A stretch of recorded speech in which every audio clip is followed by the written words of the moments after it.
also, thank you very much for your film. It's the kind of film that it's very personal, so quite different from the answers you do maybe alone in your room, and it's very otaku. I don't know what would be a good translation. You know, you're alone playing the room, and it's very much reflecting. You know, it's fun to watch because you know, something you do in your own room, and you like a peek into someone's life, and it's very meticulous and well. I think it's well thought of, but and the title is quite sort of thing ironical in a way, and it's something women can relate to, men can relate to. So it's a very I enjoy watching it. You can sort of reflect on yourself as well.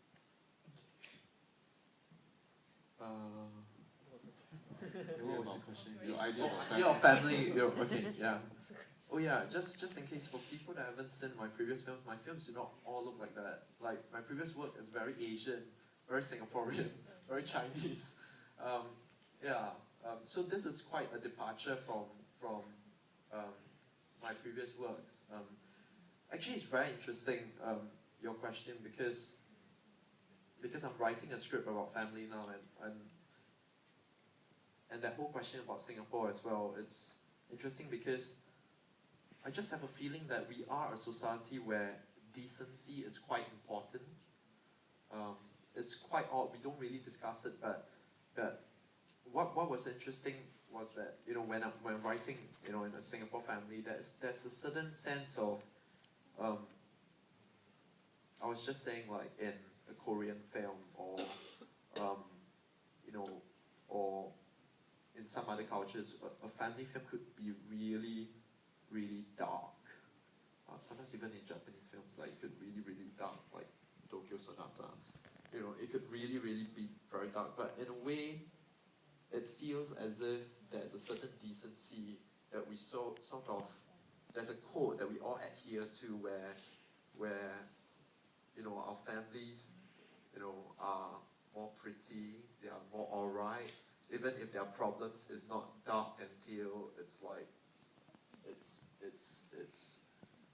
we don't want to present, we want to present ugly on screen, but not ugly enough, not gritty enough, not dirty enough. I just feel, it's quite odd, I just feel that there's that pressure of adhering to a certain decency or a certain code in Singapore. I'm not sure whether I'm right, because I might be wrong. One interesting thing when I was writing Lighthouse was that there wasn't any burden at all. And oddly enough, when I was auditioning actors, there were a lot of actresses that had a lot of problems doing the line, he's still a virgin.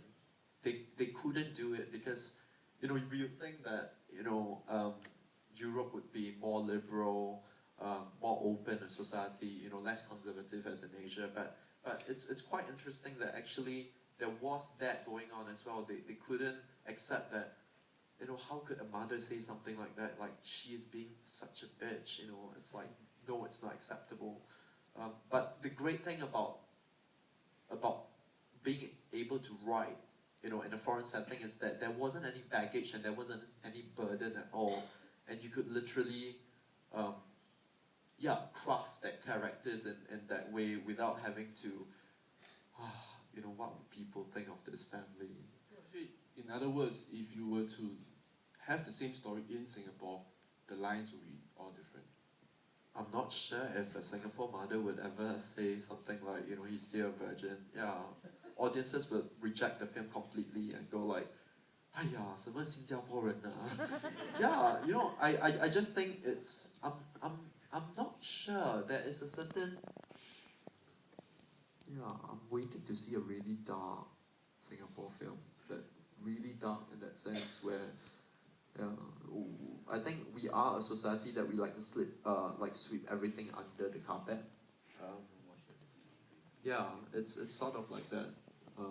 In fact, that is one thing which I'm trying to do now. I'm trying to push, you know, what I'm writing now for the feature further, because I think, but I'm not sure if people will reject, you know, what a mother should be, what a father should be, what children should be, you know, in Singapore, so I think,